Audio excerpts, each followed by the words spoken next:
Tinatapon at ang inaakala nila na ito ay isang multo na naglalakad sa ibabaw ng tubig. Pero sa pinakabi ng Panginoon sa kanila, huwag kayong matakot.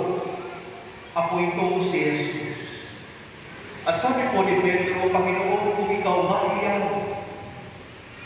pahintulutan mo na ako ay makapaglakad sa ibabaw ng tubig. At sabi ng ating Panginoon, halika Pedro. Noong una mga kapatid, si Pedro ay nakapaglakad sa ibabaw ng tubig. Bakit po siya nakapaglakad sa ibabaw ng tubig?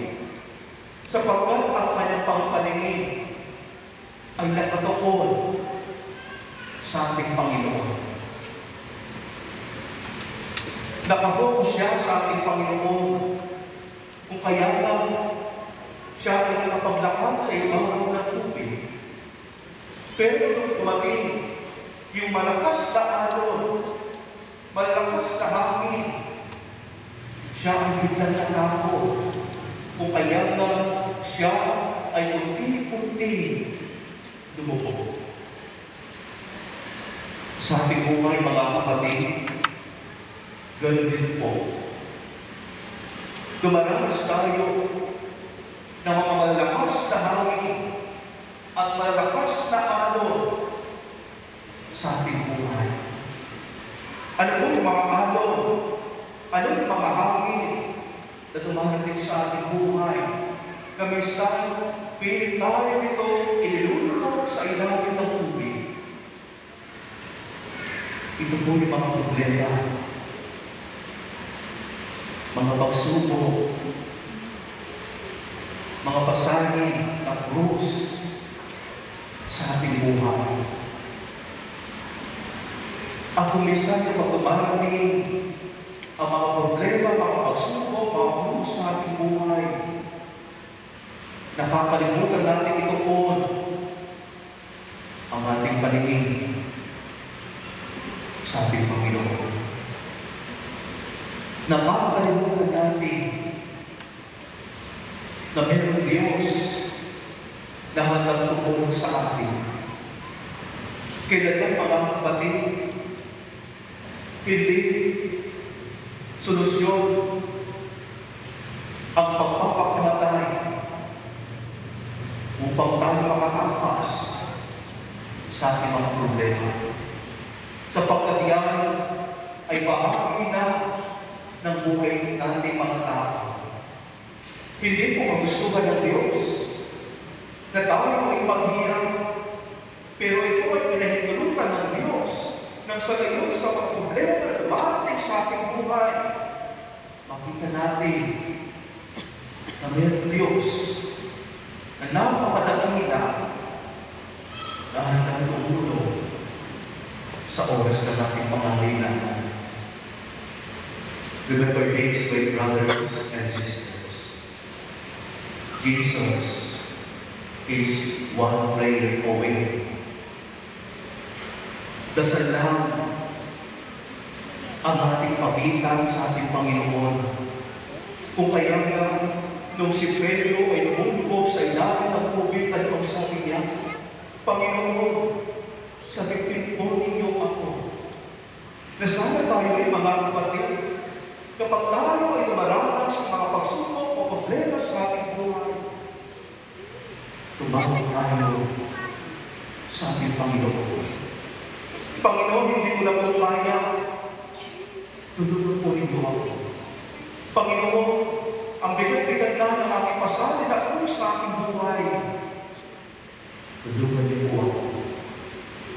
At ang ating Panginoon, mga kapatid, kung paano sa ating Ebanghelyo, nung sinabi ni Pedro, Panginoon, sabihin mo ninyo ako, agad-agad, ibinigay ni Jesus ang kanyang kamay.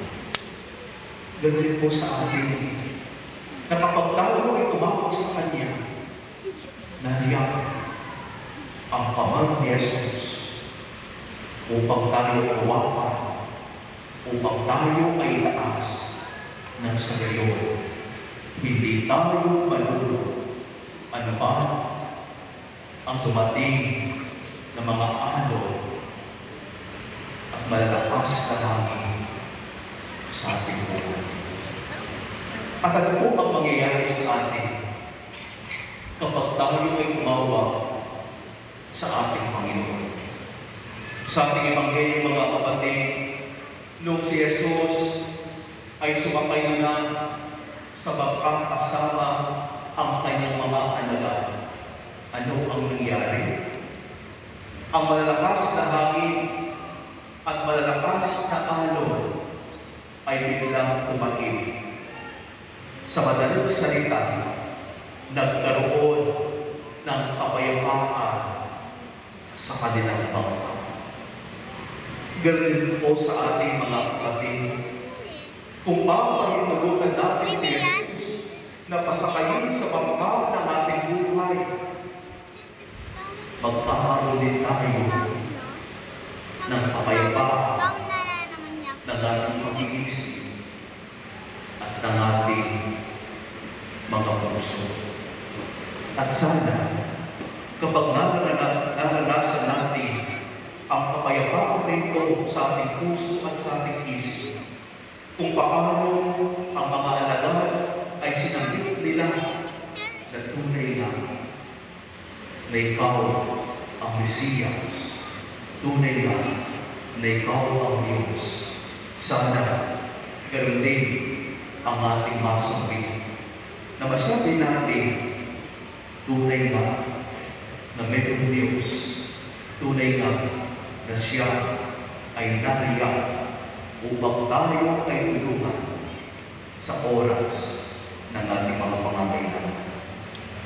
Mga kapatid, sa pagpatuloy po ng ating panalapagdiriwang para sa araw na ito, inaamon at pinapaalala sa atin ng pagdiriwang na ito. Sa kabila ng mga problema na dumarating sa ating buhay, huwag nating alisin ang ating paningin sa ating Panginoon. Sapagkat ang Diyos ay laging nariyan upang tayo ay tulungan sa mga oras na tayo ay lululo dahil sa malalakas na hangin at malalakas na alon na dumarating sa ating buhay. Amen.